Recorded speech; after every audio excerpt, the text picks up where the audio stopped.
ओम। खूब सारे आशीर्वाद भगवान जी के। हम सारे भगवान जी के बच्चे हैं, जो हमारे गुरुदेव हैं। हमें उन्होंने कभी शिष्य भी नहीं बनाया और ना ये भगत हम बनते हैं। सिर्फ भी हम उनको भगवान जी करके बोलते हैं, ताकि हमें शिष्य बनने से भी ऊपर एक भगत की तरह हम उनके साथ रहें। हमारे में उन्होंने प्रेम पैदा करना चाहा। प्रेम मानना ये नहीं कि हम जाके गले लगाए किसी को। हमारे अंदर से हमारी धारणाएं, हमारी नीयत खराब नहीं होनी चाहिए, नफरत नहीं होनी चाहिए। हम बाहर से तो गले लगाएंगे, लेकिन अंदर में हमारे नफरत होगी। उन चीज़ों का क्या फ़ायदा? ये गुरु आके हमें बताते हैं, प्यारे बच्चों, सबसे सब में आत्मा देखो, सबसे प्यार करो। क्या कोई ले जाएगा मेरा? अगर मैंने किसी का नहीं कुछ लिया है तो कोई मेरे से नहीं लेगा कुछ भी। मैंने किसी को धोखा नहीं दिया तो मुझे भी कोई धोखा नहीं देगा। मैंने किसी को गुलाम नहीं बनाया, कोई मुझे गुलाम नहीं बनाए। तो लाभ कर्मा में ये सब कुछ आ जाता है। और हम सबको हैरानगी भी लगनी चाहिए कि ये जो कानों में ज्ञान जा रहा है एक ब्रह्म ज्ञानी पीढ़ी का, ये करोड़ों लाखों भी मैं नहीं बोल रही हूँ, करोड़ों करोड़ों जन्मों के बाद हमारे कानों में पड़ता है। ये तब मिलता है, लेकिन बदकिस्मत है कि हम अपने को फिर संसारियों की तरह समझते हैं। क्यों समझते हैं? क्योंकि हर करोड़ों जन्मों में अगर मैंने नाम लिया है तो हर जन्म हमारी अट्रैक्शन उधर की रहेगी, हर भी ये पाँव उधर ही जाएंगे।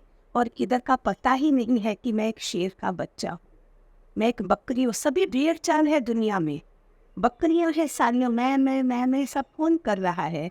अगर भेड़ ही रहना है तो फिर चले जाए हम, फिर किसी और जन्म में आए जब हमें रियल शेर का बच्चा क्या होता है, निडर होता है, निर्वासनिक होता है।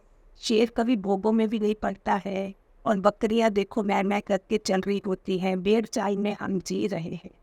तो क्यों हो रहा है? क्योंकि गुरुदेव की कृपा भी नहीं बरसती है। जब मेरा मन संसार में इतना ज़्यादा लगा हुआ, कब निकलेंगे हम?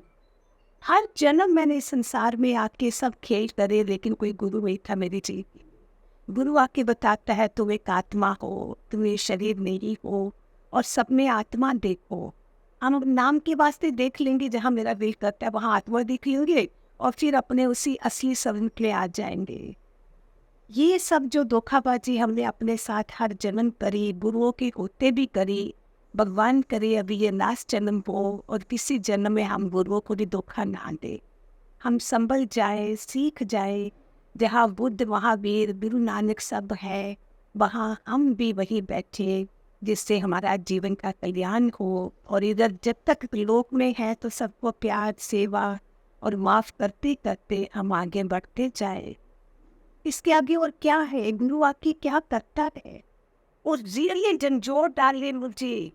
मैं तो चाहती थी मुझे ऐसा गुरु मिले जो सारी मेरी परीक्षाएं दे, और फिर मैं उसमें पास होती जाऊँ।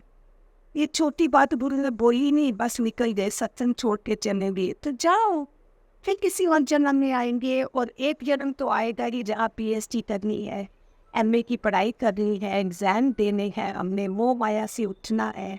कैसे पता चलेगा कि मैं मोह से उठ चुकी? बच्चों से जरूरी नहीं है, घर से मोह है, शरीर से मोह है। मन जो इतना भारी मैं लेके चल रही हो, वो है सबसे बड़ा जिसको मैंने रखा है। हम गुरु को देखते ही नहीं, फिर गुरु कृपा कहाँ से बस आएगा?